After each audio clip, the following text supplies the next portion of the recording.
What Would She Do? The show about life, love, and relationships. Hello and welcome to What Would She Do? I'm your host, Saran Almond, and today we're talking volunteering. But I also wanted to take this as an opportunity to encourage others to volunteer. So with that said, let's get into these street interviews and find out why people do or don't volunteer.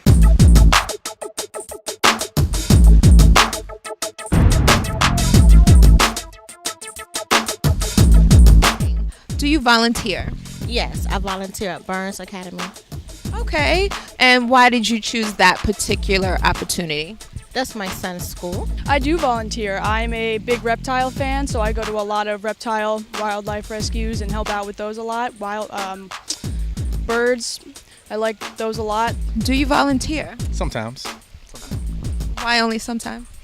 It has to fit into the schedule. You can't, sometimes the schedule just not fit to volunteer. I would like to do more. Time permitting, just time's not always there. Okay, so when you are volunteering, what are you doing?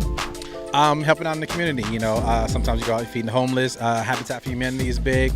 One time I painted a daycare. It all depends. Sometimes I do it through my job, sometimes I do it on my own.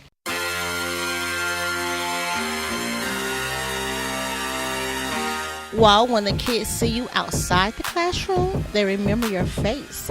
And sometimes they don't know my name. They say, "Oh, hi, Coco's mom. Hi, Omatoko's mom." I'm like, "Hey."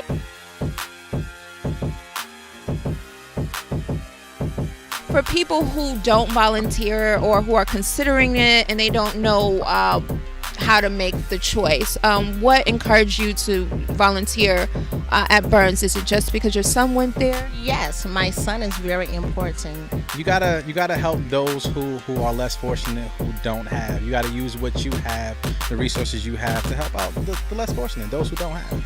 That's awesome. You chose a volunteer experience that is aligned with your passion for animals. Absolutely. Like I said, I'm a big reptile fan. One day I hope to get some bearded dragons or chameleons of my own. I live in a small apartment right now, so I don't know if I have the space for that. So I make up for that by going and spending time with those kind of animals, even if I don't own them myself. Wow, that's awesome.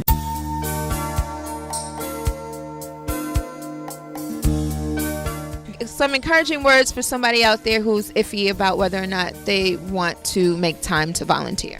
Well, I would say go ahead and do it because you never know. What do you have to lose? You're sitting at home watching TV, you listen to the radio, you know absolutely nothing. So you can be helping somebody else in your free time. Just do it. You got to get out there, just do it. Nothing ever happens sitting still. So get out there, do it, see how you feel about it. The hardest part of everything is getting started. Once you get started, you're good to go. Some people would prefer to do good in their everyday lives rather than be a volunteer at an organization. If you don't want to go out and actually be a volunteer at an organization, you can start something on your own with a group of people, doing something that you love to do. It doesn't have to be a big thing, but even the smallest things can make a big difference.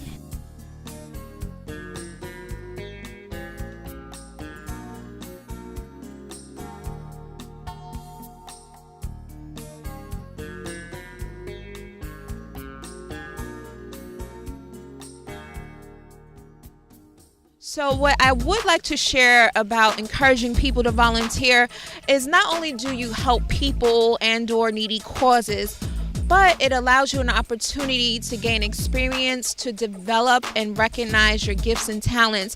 And for those of us who are not sure what those things are, volunteering is a great way to get you on the path to your purpose and or your destiny.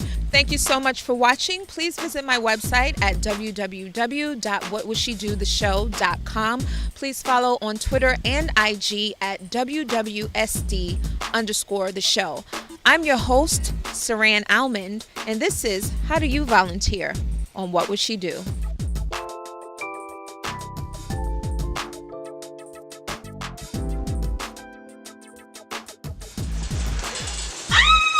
Uh-oh. Hootie.